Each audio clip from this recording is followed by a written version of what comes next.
किसी भी देश के लिए उसका जो अर्थव्यवस्था होता है, किसी भी देश का जो फिनेंस होता है, वो वही भूमिका निभाती है जो वातावरण में क्या होता है, ऑक्सीजन का होता है। इसका मतलब है कि अगर वायुमंडल में ऑक्सीजन है तो लाइफ की संभावना है। बिल्कुल उसी तरह अगर किसी भी देश की संभावना, यानी सुदृढ़ देश की संभावना, एक मजबूत देश की संभावना, एक स्वाभिमानी देश की संभावना की बात अगर हो तो उस देश के साथ उसका अर्थव्यवस्था यानी अर्थतंत्र बहुत मजबूत होना बिल्कुल ही ज़रूरी होता है। यानी किसी भी सरकार के लिए वित्तीय स्थिति उसका ऑक्सीजन का काम करता है। अब जानते हैं ऑक्सीजन के बिना जैसे लिविंग थिंग सर्वाइव नहीं कर सकता है, उसी तरह कोई भी सरकार एक सुदृढ़ वित्त व्यवस्था यानी एक अच्छी आर्थिक स्थिति के बिना सर्वाइव नहीं कर सकते या फिर काफ़ी मुश्किलों का सामना करना पड़ता है। आप दो एग्जाम्पल से समझिए। पहला, श्रीलंका को हमने देखा, वो हमारा पड़ोसी कैसे वित्तीय संकट के दौर से गुजर रहा है, अब धीरे धीरे रिकवरी की स्थिति में, लेकिन उन्होंने एक गंभीर वित्तीय स्थिति को झेला। वर्तमान में पाकिस्तान की भी जो स्थिति है वो बेहद चिंताजनक है। निश्चित रूप से वहाँ ऐसे देशों की सरकारें कहीं ना कहीं अर्थव्यवस्था को लेकर जो सजगता होनी चाहिए, सक्रियता होनी चाहिए कि कैसे हम अपने इकोनॉमी पॉलिसी से अर्थव्यवस्था को सुदृढ़ करें ताकि देश चल सके। तो ऐसी स्थिति से बाहर निकलने के लिए या फिर ऐसी स्थिति उत्पन्न ना होने देने के लिए किसी भी देश के लिए उसके अर्थव्यवस्था का मजबूत होना बेहद जरूरी है। चलिए, अब बात कल आप समझ गए होंगे कि आज हमारा टॉपिक जो होगा निश्चित रूप से फिनेंस से ही जुड़ा होगा। चलिए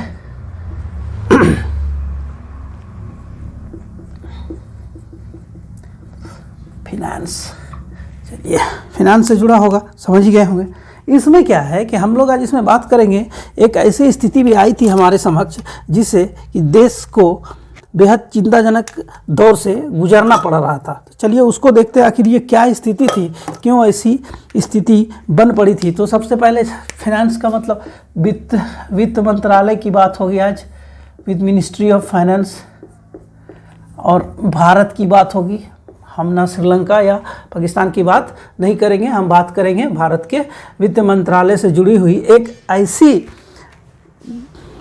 स्थिति की जो देश के लिए बेहद चिंताजनक है, और ये और कुछ नहीं, भ्रष्टाचार। अब इस डिपार्टमेंट से जुड़ा एक भ्रष्टाचार, उसमें एक वरिष्ठ अधिकारी के यहाँ सीबीआई की छापामारी हुई है। आप नाम समझ गए होंगे, अरविंद मायाराम। अरविंद ये वरिष्ठ अधिकारी रह चुके हैं अरविंद, और कई महत्वपूर्ण पदों पर रह चुके हैं।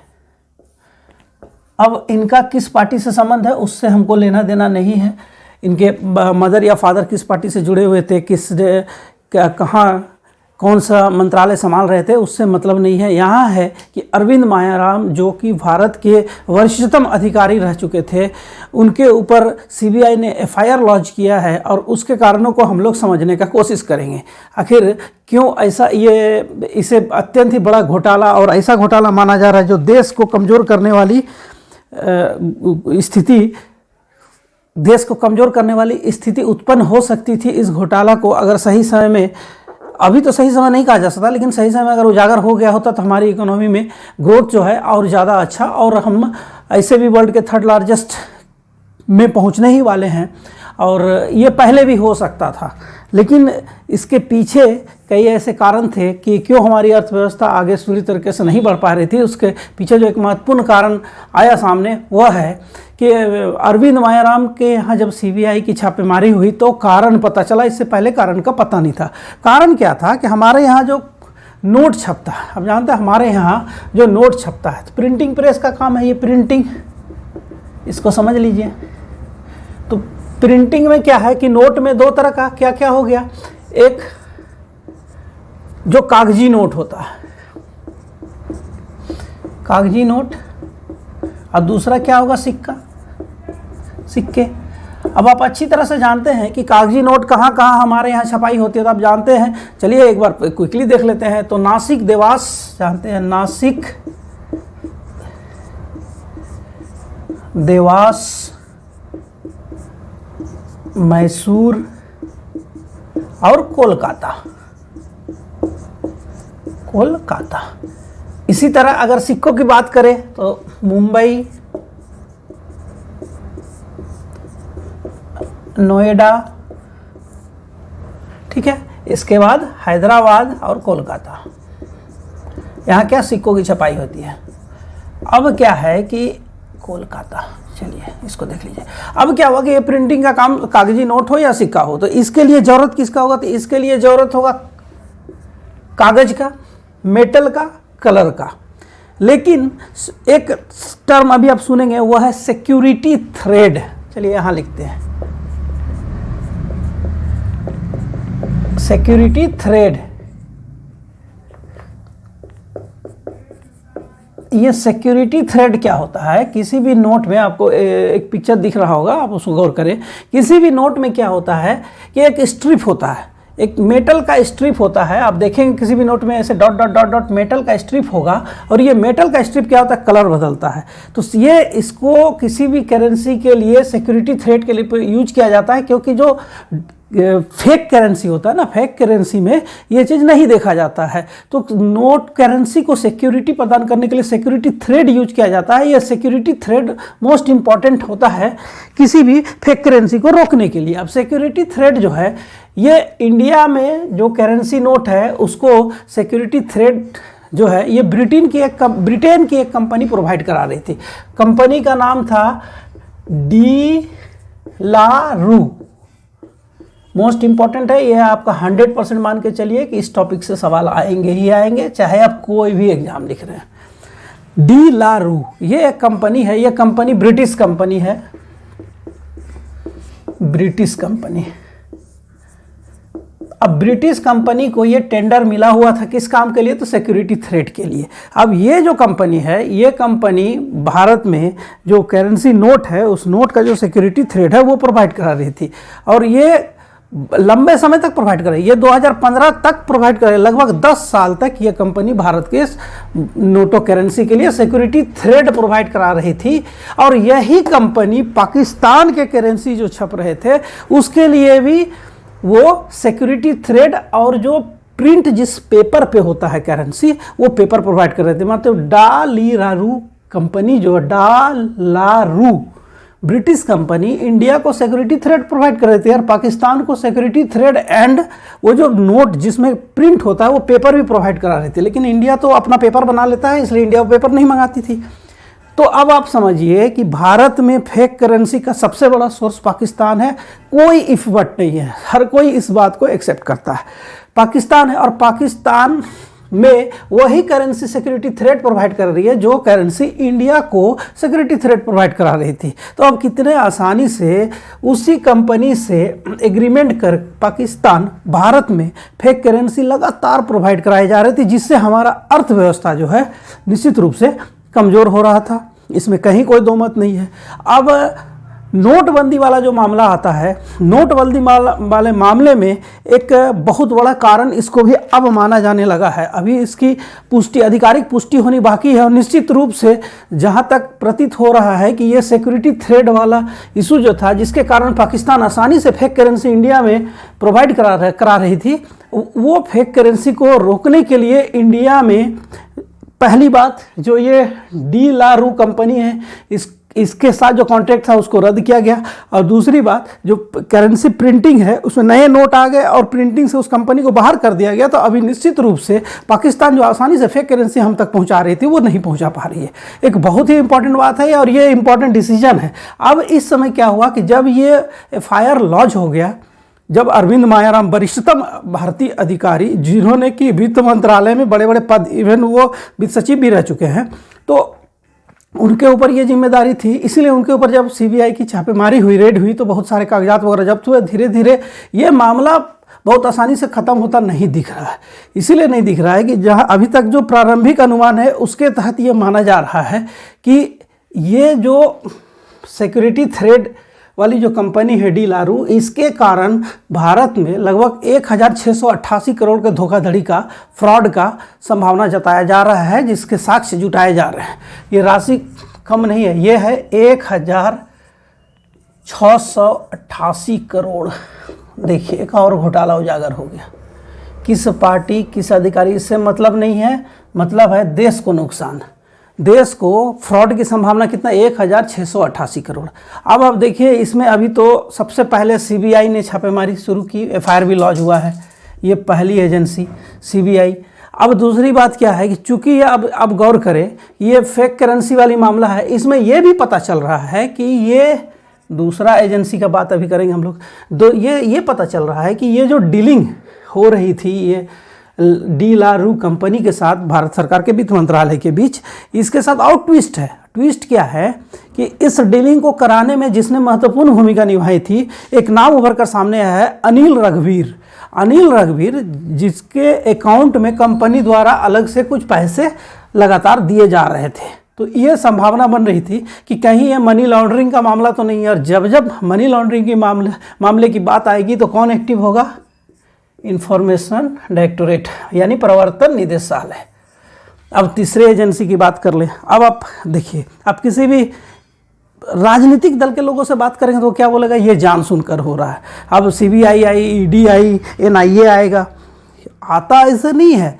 जब प्रूफ होता है, चाहे सरकार आज मान लीजिए किसी ए पार्टी की हो और विपक्ष बी पार्टी का, तो उसका आरोप यह होगा, कल को वही विपक्ष वाली पार्टी बी पार्टी अगर गवर्नमेंट में आ जाती है, ए पार्टी फिर वही कहेगी। यानी पॉलिटिकल पार्टीज का ये चलता रहेगा, उसमें नहीं पड़ना है, लेकिन ये देखना है कि कैसे हमारे देश को नुकसान पहुंचाया जा रहा है। तो आप यहाँ गौर करें, ईडी आ गई, ईडी आएगी, अभी आई नहीं है, सिर्फ सीबीआई है, लेकिन निश्चित रूप से ईडी आएगी। अब देखिए क्या है कि ये फेक करेंसी का खेल कहाँ से चल रहा था, पाकिस्तान से। पाकिस्तान इंडिया को लगातार फेक करेंसी प्रोवाइड कर भारत के जो अर्थव्यवस्था उसको नुकसान पहुंचा रहे थे।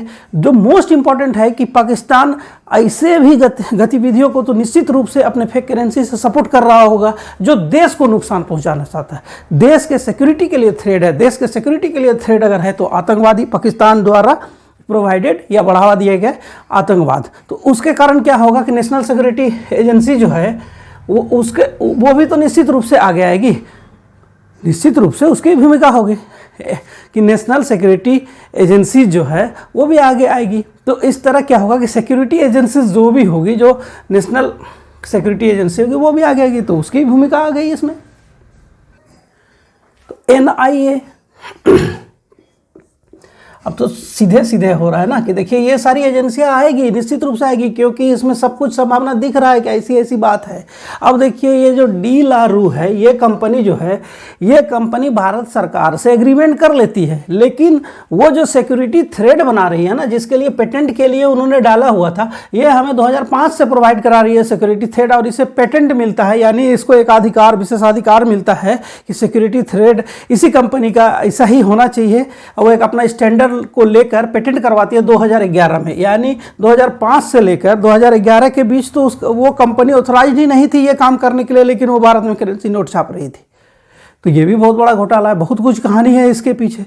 अब देखिए क्या है कि ये सारी चीज़ें चल रही थी। बात मैंने कही कि डी ला रू कंपनी, बार बार कन्फ्यूजन, क्या नाम रखा है ये, क्या 2011 में इसे पेटेंट मिला, लेकिन उससे 2005 से ये प्रोवाइड कर रही थी। इसका मतलब है कि 5 से 2011 के बीच में ये कंपनी की जो गतिविधि थी, निश्चित रूप से अनेक ऐसे जो करेंसी सिस्टम से जुड़े हुए डिपार्टमेंट हैं या फिर जो भी इससे जुड़े हुए ऑर्गेनाइजेशंस हैं, उसका तो ध्यान इस ओर जरूर गया होगा। अब आप सोचिए, आरबीआई ने 2007 में ही कहा था, ये कंपनी की एक्टिविटी को लेकर आरबीआई ने कहा कि ये जो कंपनी है, आरबीआई ने स्पष्ट कर दिया कि सरकार को कि सचेत हो जाइए, ये कंपनी की जो गतिविधियां हैं ना वो सही नहीं लग रहा है। कंपनी की गतिविधि 2007 में ही आरबीआई कह दे रही है, 2007 में ही आरबीआई ने कह दिया कि ये जो डी ला रू कंपनी है इसकी गतिविधियां सही नहीं है, इस पर विचार होना चाहिए। इसके बाद आरबीआई के साथ साथ एसपीएमसीआईएल, जानते हैं, security printing and minting corporation of India, क्या होता है एसपीएमसीआईएल, ये क्या होगा, security printing and minting corporation of India limited.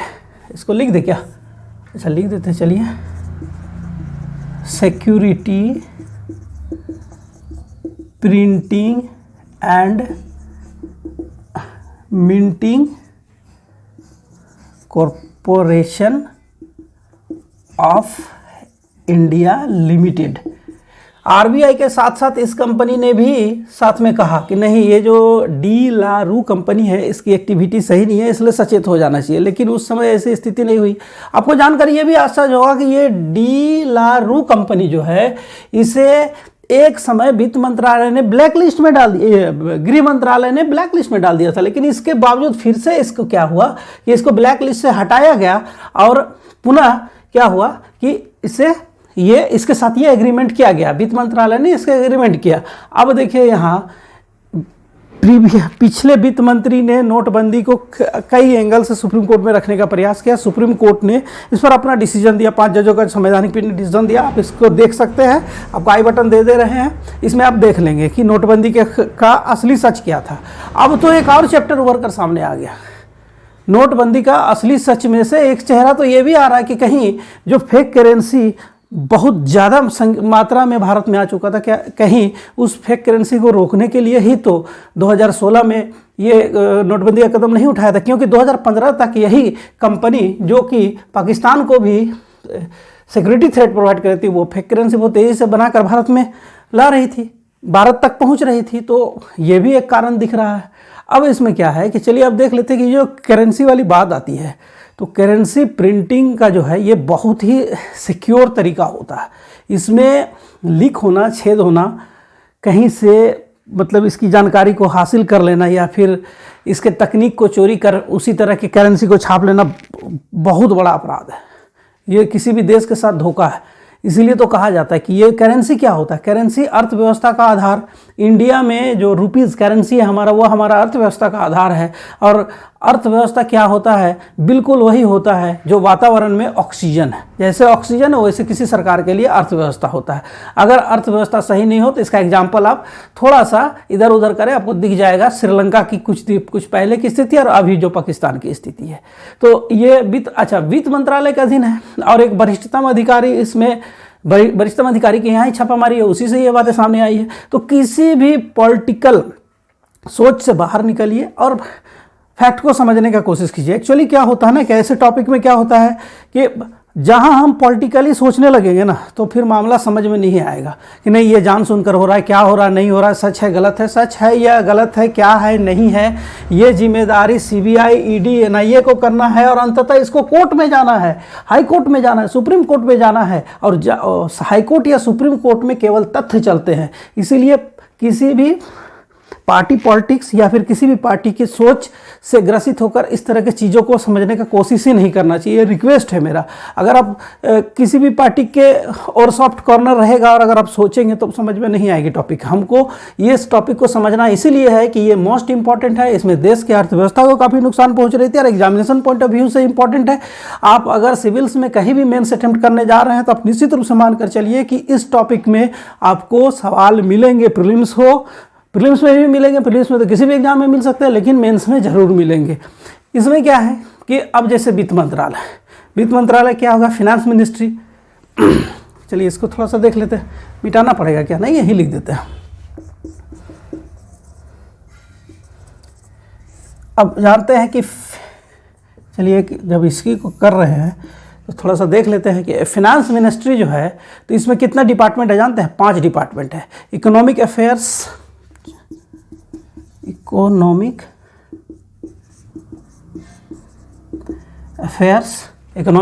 हो गया। इकोनॉमिक अफेयर्स को हम लोग क्या बोलते हैं, आर्थिक मामला या आर्थिक कार्य मंत्रालय। इसको जान लेना जरूरी है। ये इंटर ग्रेजुएट लेवल के कई एग्जाम्स में पूछे जाते हैं कितने मंत्रालय हैं, मंत्रालय का दिन कितने डिपार्टमेंट है, इसके सचिव कौन होते हैं, ये सब बहुत पूछा जाता है। इसीलिए इसमें इसको ध्यान से देख लीजिए। इस एक्सपेंडिचर का मतलब क्या हो गया, व्यय विभाग, ठीक है। इसके बाद अगर रेवेन्यू, राजस्व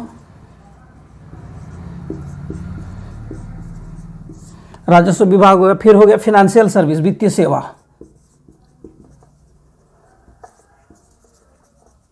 ये जब टॉपिक कर रहे हैं तो टॉपिक से रिलेटेड जो भी है, इससे जो भी अगर संभावना है कि इससे सवाल पूछे जा सकते हैं उसको जान लेने में कोई दिक्कत नहीं है। ये हो गया वित्तीय सेवा।